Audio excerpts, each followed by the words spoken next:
मेरे दोस्त, अब के समय में हम सभी लोग यूपीआई का इस्तेमाल काफी ज्यादा करते हैं।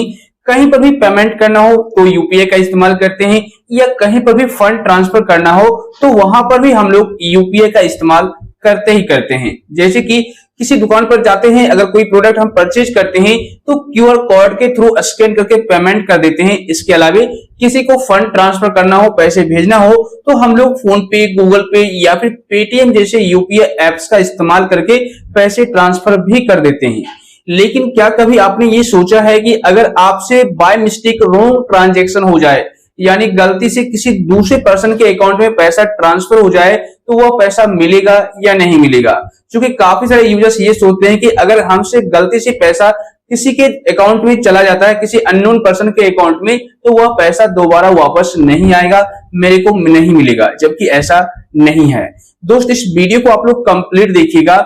आरबीआई का, एनपीसीआई का अपना रूल है। अभी मैं आपको 3 ऐसे मेथड बताऊंगा, 3 ऐसे तरीके बताऊंगा जिसको अगर आप सही तरीके से फॉलो करते हैं तो बाय मिस्टेक अगर आपने 500 की जगह पर किसी को 5000 ट्रांसफर कर दिए, या जिस पर्सन को आपको पैसे भेजना था उस पर्सन को पैसे ना भेज करके किसी अननोन पर्सन के अकाउंट में पैसे भेज दिए, तो उन सारे सिचुएशन में इन 3 मेथड को फॉलो करके आप अपना पैसा वापस ला सकते हैं, रिफंड ला सकते हैं, कोई दिक्कत नहीं होगी। तो वीडियो को एंड तक देखते रहिएगा, और अगर आपको वीडियो इंफॉर्मेटिव लगे तो लाइक शेयर भी कर दीजिएगा। तो चलिए शुरू करते हैं। दोस्त, सबसे पहले एक पॉइंट क्लियर कर दूं, आपका जो पैसा है 2 तरीकों से गलत अकाउंट में ट्रांसफर हो जाता है। या तो आप खुद से किसी को पैसे ट्रांसफर कर रहे हो तो वहां पर 500 की जगह पर 5000 या 5000 की जगह पर 50000 किसी के अकाउंट में बाय मिस्टेक ट्रांसफर हो जाता है। या फिर दूसरा सिचुएशन ये होता है कि अगर जिस व्यक्ति को आप पैसे ट्रांसफर कर रहे हो वहां पर आपसे गलत अकाउंट नंबर इनपुट हो जाता है या मोबाइल नंबर गलत इनपुट हो जाता है, जिस वजह से जिस व्यक्ति को आप पैसे ट्रांसफर कर रहे हो उसके अकाउंट में पैसे ना जाकर के किसी अननोन पर्सन के अकाउंट में पैसे चले जाते हैं। कुल मिलाकर के आपसे बाय मिस्टेक दूसरे पर्सन के अकाउंट में पैसे चले जाते हैं या आपसे ज्यादा पैसा ट्रांसफर हो जाता है। इसके अलावा दूसरा सिचुएशन ये होता है कि आपके साथ फ्रॉड हो जाता है, यानी कि आपने कुछ नहीं किया, किसी को पैसे ट्रांसफर नहीं किए, लेकिन किसी न किसी तरीके से आपके साथ स्कैम हो जाता है, फ्रॉड हो जाता है और आपका पैसा किसी अदर अकाउंट में ट्रांसफर हो जाता है। तो दोनों ही सिचुएशन में किसी भी तरीके से अगर आपके अकाउंट से पैसे ट्रांसफर हो गए बाय मिस्टेक या फ्रॉड तरीके से, तो दोनों ही सिचुएशन में इन 3 मेथड को आपको फॉलो करना है। आपका पैसा वापस आएगा, लेकिन थोड़ा समय लगेगा, मैक्सिमम 1 महीने का यानी 30 डेज का आपको समय लगेगा। वहां पर समय देना होगा, वेट करना होगा, तो आपका पैसा जरूर से जरूर वापस आ जाएगा। तो सबसे पहले बात करते हैं स्टेप नंबर फर्स्ट की। देखिए, इसमें करना क्या है, जैसे मान लीजिए आपका जो अकाउंट है एसबीआई में है और आप किसी को पैसे ट्रांसफर कर रहे थे, लेकिन आपने क्या किया कि उनको 500 रुपए भेजने थे और आपने 5000 गलती से ट्रांसफर कर दिया।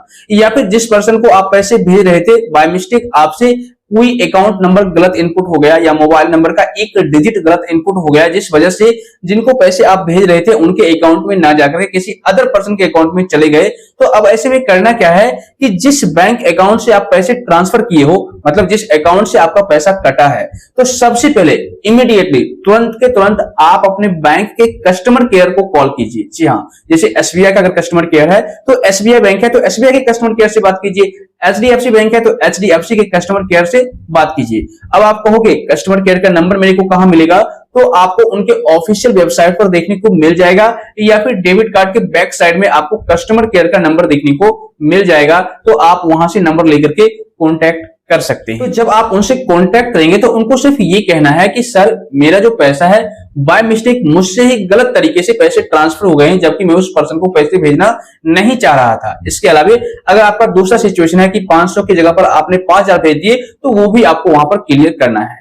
तो वहां पर आपको कंप्लेंट दर्ज करवानी है और साथ ही साथ ये भी मेंशन करना है कि मैंने इतने बजकर इतने मिनट पर, ठीक है, मतलब जो टाइम है आप देख लीजिएगा ट्रांजैक्शन में कि इतने बजकर इतने मिनट पर मैंने पैसे ट्रांसफर किए हैं इस पर्सन के अकाउंट में और मेरा अमाउंट इतना था, 5000, 10000, जो भी आपका अमाउंट था, आप वहां पर उनको बताइएगा। तो देखिए, यहाँ पर 2 तरीकों से कंप्लेंट दर्ज होता है। अगर आपके साथ फ्रॉड हुआ है, स्कैम हुआ है, आपने किसी को पैसे ट्रांसफर नहीं किए, मतलब स्कैमर्स ने, फ्रॉडस्टर ने आपके अकाउंट से पैसे निकाल लिए, चोरी कर लिए, तो वहां पर आपका जो कंप्लेंट दर्ज होगा वो फ्रॉड डिस्ट्रीब्यूट अमाउंट करके होगा।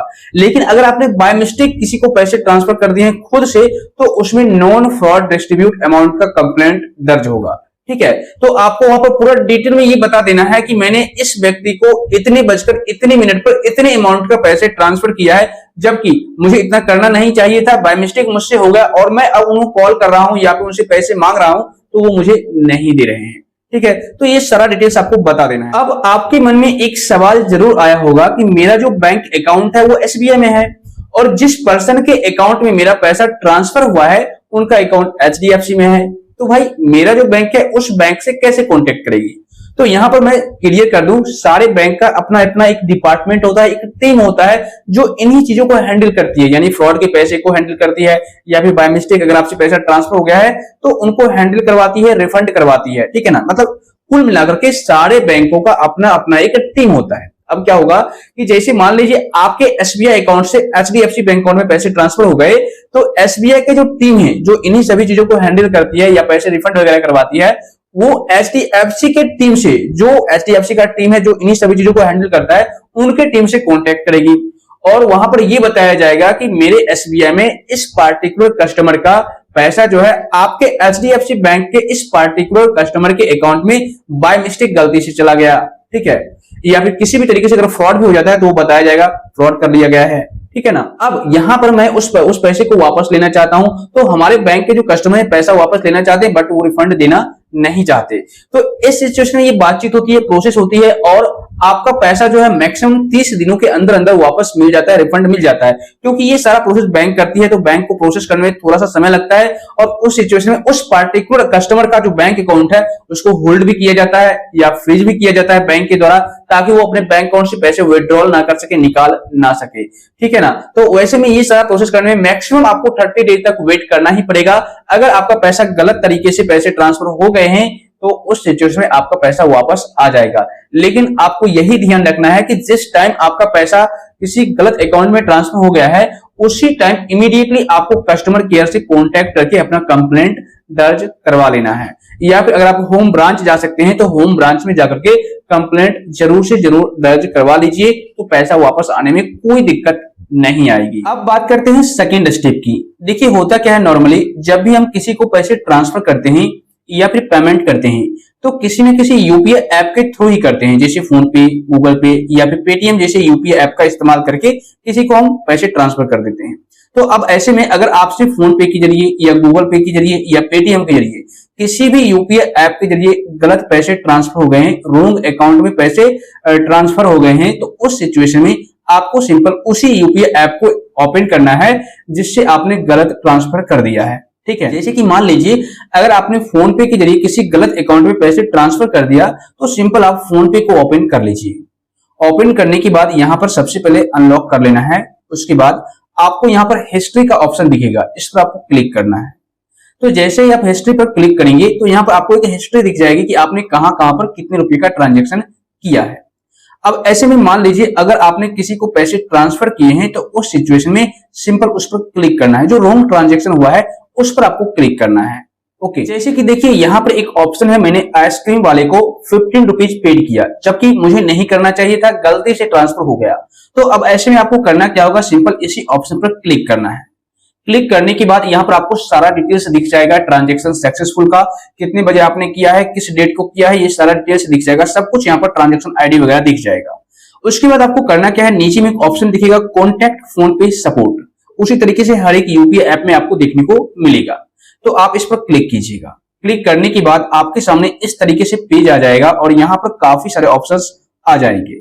ठीक है, तो अगर आपके साथ फ्रॉड हुआ है तो वांट टू रिपोर्ट फ्रॉड का ऑप्शन दिखेगा, इस पर क्लिक कर दीजिए। लेकिन अगर आपने बाय मिस्टेक किसी को पैसे ट्रांसफर कर दिए हैं तो उस सिचुएशन में यहाँ पर एक ऑप्शन दिखेगा want to cancel and get refund, इस पर आप क्लिक कीजिए। जैसे इस पर आप क्लिक करेंगे तो थोड़ा सा प्रोसेसिंग लिया जाएगा और यहाँ पर आपको दिखाया जाएगा I see that you made this payment at a store to cancel the order and get a refund please directly contact that merchant. तो यहाँ पर देखिए we have created the ticket वगैरह ये आपको दिख जाएगा। तो आपको इसको संभाल करके रखना है, क्योंकि आपने ये पेमेंट किया और ये पेमेंट आपका सक्सेसफुल हो चुका है। तो यहाँ पर ये बताया गया if you wish to cancel because you did not receive the goods और the services you can raise a charge back with the State Bank of India, how do I contact my bank, ये सारा details यहाँ पर देखने को मिल जाएगा। तो आप यहां से इस प्रोसेस को कर लीजिएगा। और इतना प्रोसेस करने के बाद ऐसा जरूरी नहीं है कि आपका पैसा वापस आ जाएगा, आपको एक और स्टेप करना है जो कि आगे मैं आपको बताऊंगा। लेकिन यहां पर आपको सबसे पहले इस प्रोसेस को जरूर से जरूर कर लेना है, ठीक है। इतना करने के बाद आपकी एक टिकट आईडी जनरेट हो जाएगी यहाँ पर। ओके, अब आप यहां से बैक आ जाइए। अब बात करते हैं थर्ड स्टेप की। तीसरे स्टेप में आपको क्या करना है, अपने फोन में क्रोम ब्राउजर को ओपन कर लेना है। उसके बाद यहां पर आपको सर्च बार में टाइप करना है रोंग यूपीआई पेमेंट, या फिर आप टाइप कीजिए एनपीसीआई। तो मैं यूपीआई रोंग पेमेंट यहां पर टाइप कर देता हूं। उसके बाद आपको सर्च कर लेना है। सर्च करने के बाद आपके सामने इस तरीके से काफी सारे ऑप्शंस आ जाएंगे। उसके बाद यहां पर आपको एक ऑप्शन दिखेगा एनपीसीआई का, यानी national payment corporation of India का लिंक। सिंपल आपको इस पर क्लिक करना है। क्लिक करने के बाद आपके सामने इस तरीके से पेज आ जाएगा। यहां पर देखिए आपको इस फॉर्म को फिलअप करना होगा, जैसे कि मैं आपको दिखाता हूं। यहां पर देखिए आपको वन बाय वन करके क्लियर कर देता हूं। कंप्लेंट टाइप आपको सबसे पहले सेलेक्ट करना होगा, इस पर क्लिक कीजिए। यहाँ पर ट्रांजैक्शन और नॉन ट्रांजैक्शन का ऑप्शन दिखेगा, आप ट्रांजैक्शन सेलेक्ट कीजिए। उसके बाद ट्रांजैक्शन रिलेटेड डिटेल्स, इस पर आपको क्लिक करना है। यहाँ पर आपको दिखेगा पर्सन टू पर्सन, और दूसरा ऑप्शन आपको यहाँ पर दिखेगा पर्सन टू मर्चेंट। तो अगर आपने पर्सन टू पर्सन किसी के मोबाइल नंबर के थ्रू किसी को पैसे ट्रांसफर किए हैं, अपने दोस्त को या फिर किसी और पर्सन को, तो आप पर्सन टू पर्सन सेलेक्ट कीजिएगा। लेकिन अगर आपने बाय मिस्टेक किसी मर्चेंट को यानी किसी दुकानदार को पैसे ट्रांसफर किए हैं क्यूआर कोड स्कैन करके, तो उस सिचुएशन में आपको पर्सन टू मर्चेंट सेलेक्ट करना है। तो नॉर्मली क्या होता है कि हम पर्सन टू पर्सन पैसे ट्रांसफर कर देते हैं, तो हम पर्सन टू पर्सन ही सेलेक्ट करेंगे, ठीक है। उसके बाद यहाँ पर आपको कमेंट्स में आपको ये टाइप करना है कि आपका पैसा रॉन्ग अकाउंट में ट्रांसफर हो गया है, ये यहाँ पर टाइप आपको कर देना है इस बॉक्स में। उसके बाद देखिए यहाँ पर आपको साइड में एक ऑप्शन दिखेगा टाइप ऑफ इशू का, इस पर क्लिक कीजिए। यहाँ पर ये दिखेगा कि आपको क्या प्रॉब्लम हुई है, ट्रांजेक्शन फेल्ड हो गया या कोई और। तो यहाँ पर तीसरा ऑप्शन दिखेगा incorrectly transfer to another account, तो आपको इसी ऑप्शन पर क्लिक करना है, मतलब गलती से किसी दूसरे अकाउंट में पैसे ट्रांसफर हो गए हैं, ठीक है। अब देखिए यहाँ पर आपको दिखेगा ट्रांजेक्शन आईडी, ठीक है। इस बॉक्स में आपको अपना ट्रांजैक्शन आईडी भी डालना होता है। अब कहां से पता करेंगे आप, तो सिंपल बैक आ जाइए और जिस यूपीआई ऐप से आपने ट्रांसफर किए हैं पैसे, सिंपल उसको ओपन कर लीजिए। ओपन करने के बाद देखिए यहाँ पर आपको ट्रांजैक्शन आईडी देखने को मिल जाएगा, ठीक है। इसको आप यहां से कॉपी कर लीजिएगा, कॉपी हो चुका है, और यहाँ पर आपको इनपुट कर देना है इस बॉक्स में, ठीक है ना। उसके बाद यहाँ पर बैंकिंग नेम आपको पूछा जाएगा, तो आप उसको सेलेक्ट कीजिएगा, जैसे इस पर क्लिक कीजिएगा। जिस बैंक अकाउंट से आपके पैसे कटे हैं आप उसको सेलेक्ट यहां से कर लीजिए। मैं आपको दिखाता हूं, बहुत सारे बैंक के नाम दिख जाएंगे, ये रहा। तो इसको आप यहां से सेलेक्ट कर लीजिएगा, जैसे मैं कोई भी एक बैंक सेलेक्ट कर लेता हूं। उसके बाद यहां पर देखिए आपको डेट ऑफ ट्रांजैक्शन, यानी किस डेट को आपके साथ ऐसा मिस्टेक हुआ है, आप उस डेट को कैलेंडर पर क्लिक करके सेलेक्ट कर लीजिए। जैसे मैं 11 तारीख को सेलेक्ट कर लेता हूं, ठीक है। उसके बाद यहां पर आइए, अब यहाँ पर आपसे ये पूछा जाएगा रुपया और पैसा, मतलब कितना रुपया और कितना पैसा आपके अकाउंट से ट्रांसफर हुआ है। तो आपको यहाँ पर अमाउंट इनपुट कर देना है, और यहाँ पर कितना पैसा आपको ट्रांसफर हुआ है वो भी आपको इनपुट कर देना है। उसके बाद यहाँ पर आपको एक ईमेल आईडी इनपुट कर देना है, आप अपना ईमेल आईडी डाल दीजिएगा। तो ये सारा डिटेल्स फिलअप करने के बाद आपको नीचे में एक ऑप्शन दिखेगा सबमिट का, आप सबमिट वाले ऑप्शन पर क्लिक कर दीजिएगा, ठीक है। तो इतना प्रोसेस करने के बाद अब आपको मैक्सिमम 30 वर्किंग डेज तक वेट करना होगा, यानी लगभग 1 महीने तक आपको वेट करना होगा, आपका पैसा आपको मिल जाएगा। लेकिन मैं आपको बता दूं, आप लोग जब पैसा ट्रांसफर कर देते हैं बाय मिस्टेक या फिर किसी भी तरीके से आपके साथ फ्रॉड वगैरह हो जाता है, तो इन 3 स्टेप्स को जरूर से जरूर फॉलो कीजिएगा, इमीडिएटली फॉलो कीजिएगा, तो आपका पैसा वापस आ जाएगा। अदरवाइज अगर आप लेट करेंगे, ज्यादा लेट कर देते हैं, तो उस सिचुएशन में पैसा आने का चांस कम हो जाता है या फिर कई बार नहीं भी आता है। तो आप जरूर से जरूर इन 3 स्टेप को फॉलो करके अपना पैसा वापस ला सकते हैं, कोई प्रॉब्लम नहीं आएगी। दोस्त मुझे उम्मीद है इस वीडियो को देखने के बाद अब आप लोग इजी तरीके से अपना रिफंड ले सकते हैं, यानी कि अगर किसी के अकाउंट में पैसे गलती से ट्रांसफर हो गए हैं तो उस पैसे को आप वापस ला सकते हैं। इस वीडियो से अगर आपको थोड़ी बहुत भी हेल्प मिली है, जानकारी मिली है, तो वीडियो को लाइक और शेयर कर दीजिए। साथ ही आप लोग चैनल को सब्सक्राइब करके नोटिफिकेशन बेल को दबा दीजिए। और अगर आपको किसी भी प्रकार का कोई डाउट है, कोई सवाल है, तो बेशक आप नीचे कमेंट कर दीजिए, या टेलीग्राम ग्रुप का लिंक आपको डिस्क्रिप्शन बॉक्स में मिल जाएगा, वहां पर जाकर फॉलो कर लीजिए, ज्वाइन कर लीजिए। क्योंकि आपको पता है इस YouTube चैनल पर आपकी छोटी हो या बड़ी प्रॉब्लम, उसका सॉल्यूशन सबसे सिंपल और लेटेस्ट प्रोसेस में देखने को मिल जाता है।